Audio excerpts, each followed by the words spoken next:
नमस्कार, म कृष्ण गोदार। आज हामीले कक्षा 10 को सामाजिक अध्ययन विषय अन्तर्गत प्रथम विश्वयुद्धका परिणाम वा असरहरूको बारेमा चर्चा गर्न गइरहेका छौँ। विद्यार्थी भाइ बहिनीहरूले यो सामग्रीलाई ध्यानपूर्वक हेर्नुहोला, बुझ्नुहोला, मनन गर्नुहोला। पहिलो विश्वयुद्ध सन् 1914 देखि 18 सम्म 4 वर्ष लगातार लडिएको युद्ध हो। त्यो युद्धमा विश्वका अधिकांश देशहरू समावेश भएका थिए। मित्र राष्ट्र र धुरी राष्ट्र गरी दुई समूहमा विभाजित भई लडिएको त्यो युद्धमा मित्र राष्ट्रको पक्षको विजय भएको थियो। अब हामीहरूले पहिलो विश्वयुद्धले के कस्ता परिणामहरू ल्यायो यसको बारेमा चर्चा गर्न गइरहेका छौँ।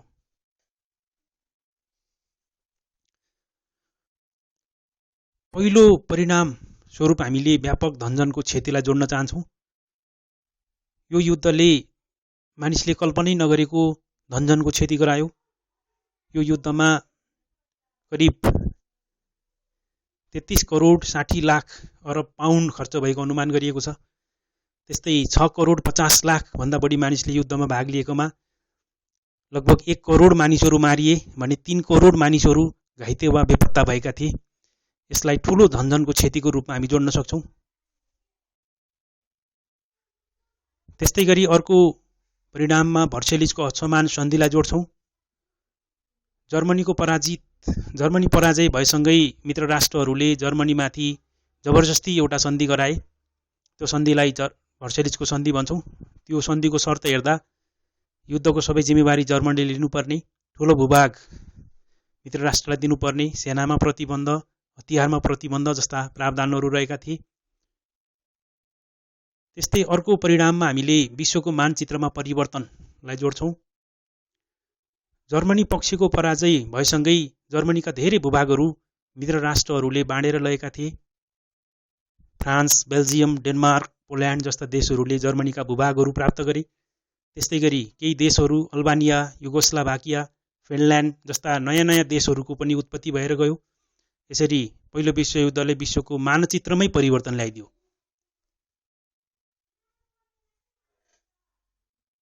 अब अर्को परिणाममा हामीले राजतन्त्रको अन्त्य भई गणतन्त्रको स्थापनालाई जोड्न सक्छौँ। यस युद्धले युरोपमा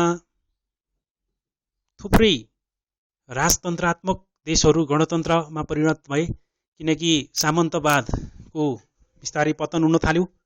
विभिन्न देशहरूमा राजतन्त्र हटाउने अभियानहरू चल्न थाल्यो। अब अर्को छ विश्वव्यापी आर्थिक सङ्कटको एउटा परिणाम हो। यस युद्धले धेरै धनजनको क्षति गरायो। उद्योग धन्दा नष्ट भए, उत्पादन योग्य भूमिहरू ध्वस्त भएर गयो, महँगी बढ्यो, बेरोजगारी बढ्यो, पुँजीको अभाव हुन थाल्यो। यसले विश्वमै एउटा ठूलो आर्थिक सङ्कट उत्पन्न गरायो।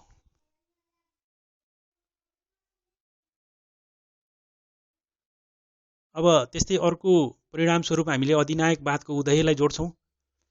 पहिलो विश्वयुद्धले केही अत्यन्तै खतरनाक तानाशाह शासकहरूको जन्म गराउन मद्दत गर्यो। विशेष गरी जर्मनीमा हिटलर, इटलीमा मुसोलिनी, स्पेनमा फ्रान्सिस्को फ्रान्को जस्ता अधिनायकवाद तानाशाहको पनि यसै युद्धले जन्म गराएको थियो।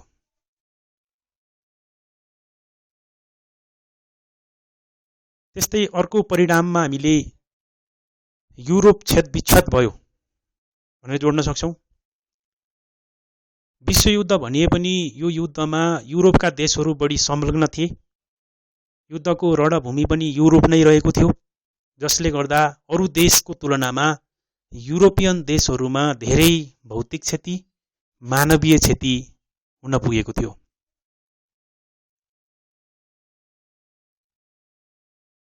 त्यस्तै गरी अर्को परिणाममा हामीले जोड्न सक्छौँ राष्ट्रसङ्घको स्थापना।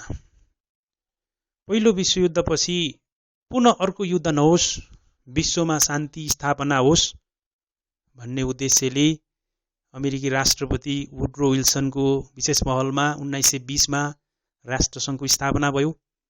यसले शान्ति स्थापना गर्ने, देशहरू बीचको विवादलाई समाधान गर्ने जस्तो उद्देश्य लिएको थियो। विद्यार्थी भाइ बहिनीहरूले यो सामग्रीलाई पटक पटक हेरेर सुनेर अभ्यास गर्नुहोला, निकै महत्त्वपूर्ण रहेको छ भन्दै आजको यस छोटो प्रस्तुतिमाबाट म यहीँ बिदा हुन चाहन्छु। नमस्कार।